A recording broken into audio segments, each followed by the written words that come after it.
So when you're describing your data, one of the first things you need to look at are your measures of location. And what I mean by measures of location is I'm talking about mean, median, mode, trimmed mean, weighted mean, geometric mean, percentiles, and quartiles.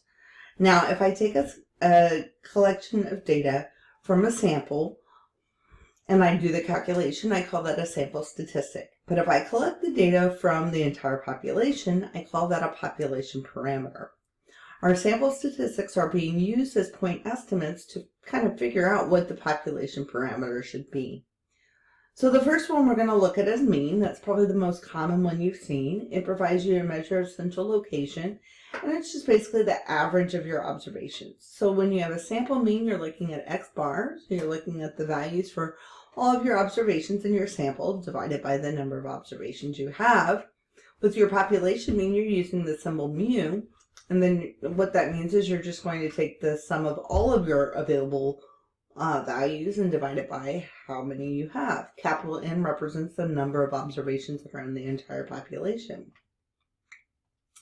So in this data set, we ended up with a mean of 170.35. If we make a graph of it, we see that we have quite a few of our data points that are really close to the 150 mark, but we end up with a couple of points that are above 200 that seem to be rather uncharacteristic of our data set. So if we look at our means without the outliers, we end up seeing that the mean is closer to 150, and that can be a better descriptor of the data that we have available in this data set.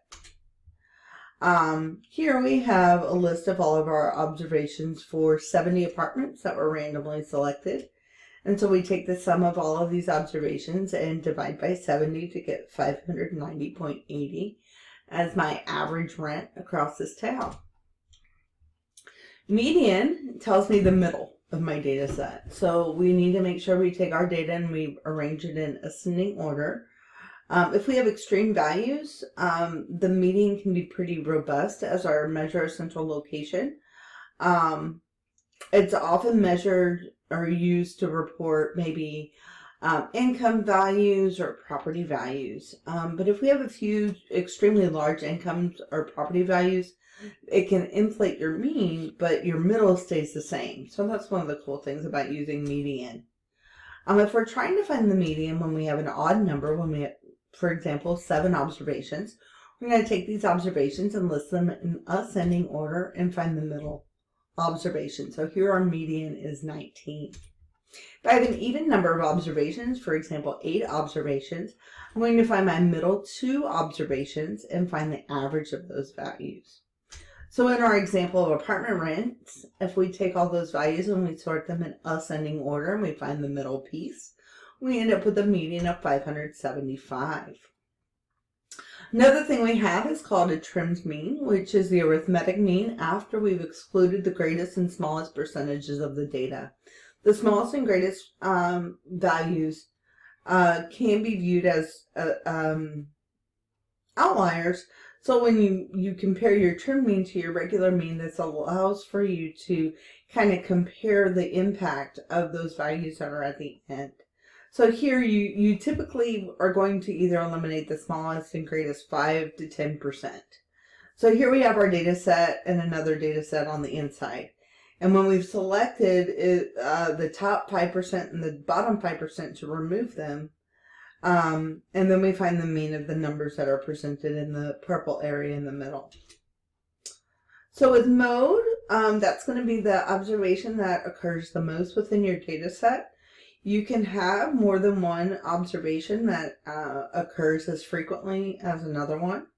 If you have exactly one mode, you call that unimodal. If you have 2 modes, it's bimodal. Or if you have 3 modes, it's multimodal.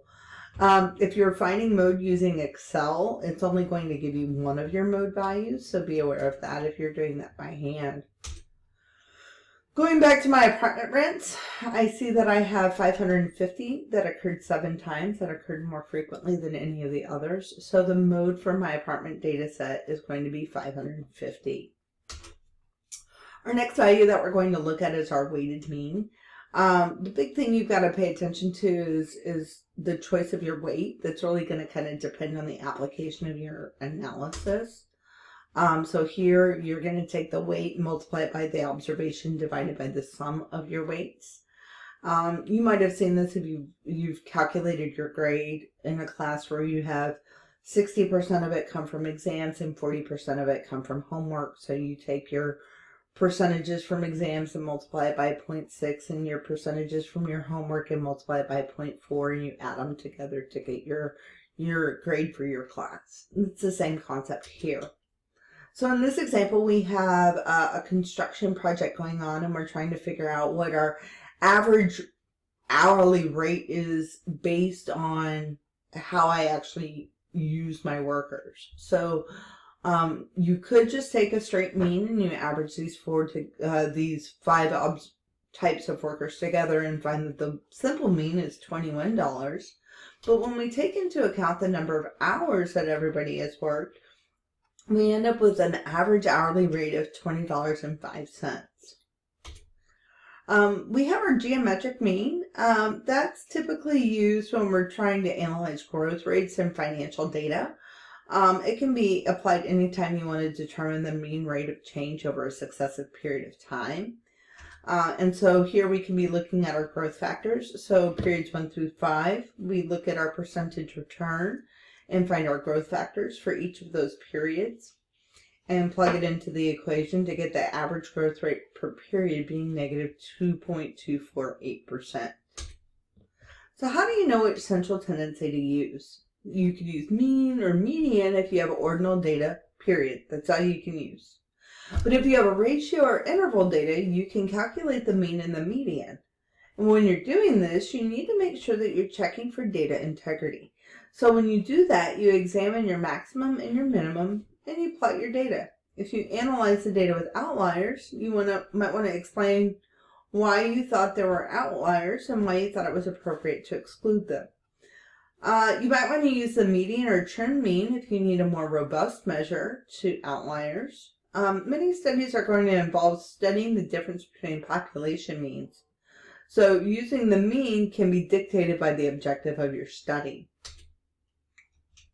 If the data used is unimodal, that means that you only have one occurrence that happens the most, and it tends to be fairly symmetric. If it ends up being symmetric, your mean, meaning that your mean is approximately equal to the median, then your median and your mean would be a reasonable measure of your central tendency. If the data is unimodal but not symmetric, we call it asymmetric. Sometimes it's going to be a little bit better to look at your median. Often you'll calculate and report both the mean and the median, and the difference between the mean and the median is going to be indicative of the amount of symmetry that you have in your data set. So here we have an example where we look at a household income with a mean of $87,200. Then we have a median of $46,700. So this tells me we have a big skew towards the higher end. And so if we look at the net worth, we see that the mean is $534,500 with a mean of $81,200. So here we now have a skew in the other direction. And when we're talking about skew, what that's doing is that's talking about how symmetrical our data is. So sometimes you get data that's not unimodal. And what this means is that there's not a central tendency, and therefore neither the mean nor the median is going to be a good summary for that data set. So what you need to do is look at those sets as separate data sets. And you might want to identify the groups and consider determining the characteristics for each group separately. Time series data is collected periodically over some time interval. And so we have stationary processes and we have non-stationary processes. A stationary process is where the data varies around some central value with approximately the same duration over time, and you have a standard mean or median that can be used as a central tendency for stationary time series. So for example, if you're looking at the revenue over different quarters, non-stationary processes is the data that has a trend or changes in variation over time. So moving averages can be used to provide a moving central tendency for non-stationary time series. So this might be a situation here in our second graph where we see that it's not as cyclical compared to what we saw in our previous graph. Sometimes you have a lack of central tendency as a result, and so these measures end up being pretty misleading or non-informative. So if they're multimodal, or you have a U-shaped distribution, or you have a uniform distribution, or if it's highly skewed, you can end up with some problems with the central tendency measures. Some limitations of the central tendency is that any single number summary may not accurately represent the data and can hide differences between data sets. So here we have a data set ranging from 2 to 198. We have a mean of 100. We have a median of 100. So if we have a second data set, we see that we have a mean of 100 as well, but this time we're ranging from 98 to 102. We still have a mean and a median of 100. But we see that the first one has much more dispersion in it than compared to the second data set. Relative position is going to be an important aspect of your exploratory data analysis. It's examining the relative position of select data points within the entire data set. So you need to make sure that you have standard units. Oftentimes we'll look at this in terms of percentiles or deciles.